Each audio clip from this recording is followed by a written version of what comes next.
सांगली महापालिकेच्या मैदानात शिवप्रतिष्ठान देखील उतरली। भाजपाकडे उमेदवारीची मागणी करत धारकरी राहुल बोळज यांनी दाखल केला उमेदवारी अर्ज।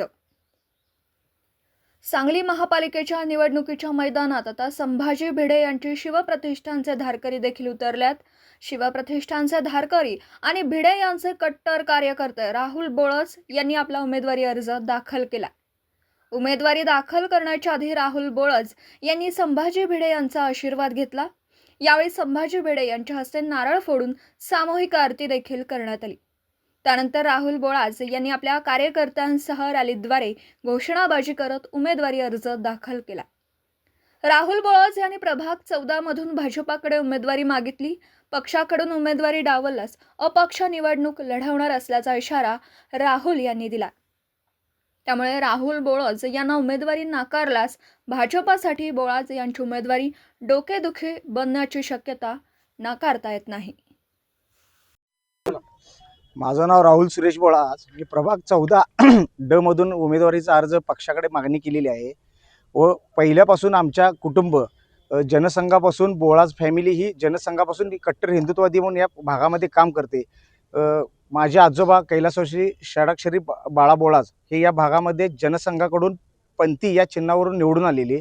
त्याच्यानंतर सातत्याने नंतर माझे बंधुराज शिवराज बोळज हे सुद्धा एकदा भाजपकडून या भागामध्ये निवडून आलेले। सातत्याने आमचा परिवार संपूर्ण हिंदुत्ववादी असून या भागामध्ये राजकीय काम करत आल्याने सामाजिक सर्व क्षेत्रामध्ये आम्ही हा काम करतच असतो। कोरोना काळ असू दे, महापूर असू दे, या सर्वमध्ये आमचं बोट क्लब आहे, स्वतःचं तालीम आहे, वाचनालय, यामध्ये आम्ही पूर्ण खालच्या तळागाळातल्या लोकांपर्यंत आम्ही पोहोचलेलो आहे। तुम्ही शिवप्रतिष्ठानामध्ये कधी दाखल झाला आणि त्याचं कार्य कशा पद्धतीने करता? जेव्हा भिडे गुरुजी जेव्हा 86 पासून जे चालू झाले प्रतिष्ठानमध्ये, तेव्हापासून माझे वडील आमचे काका हे गुरुजींच्या सुरुवातीपासूनच आहेत। पहिल्यापासून आमचा घराण्याला हा हिंदुत्वाचा वारसा लाभलेला आहे, तो मी पुढे चालवतच आहे। मी या भागामध्ये विभाग प्रमुख म्हणून मी 15 वर्ष झाली मी स्वतःही काम करत आहे मी गुरुजींनी मला एक धारकरी म्हणून एक आशीर्वाद दिलेला आहे। मी एक धारकरी आहे, एक विभाग प्रमुख म्हणून आहे, मी या भागात काम करतोय। गुरुजींनी मला आशीर्वाद दिलेला आहे। पक्षानं उमेदवारी ही चुकीची उमेदवारी दिलेली आहे, काय जे नाव आलेलं आहे त्या संदर्भात आहे। आणि माझं हे काम लव जिहाद असू दे, गोरक्षक असू दे, या ह्याच्यावर मुद्द्यावर मी काम करतोय। हिंदूंच्या सर्व माझी ग्रुप तयार केलेला आहे, चांगली एक टीम वर्क आहे।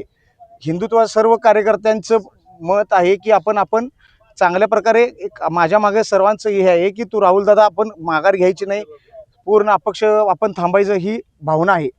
उमेदवारी अर्ज दाखल केला, लढणार? हो हो, उमेदवारी मी दाखल केलेली आहे। जर नाही झाले तर मी अपक्ष लढणार।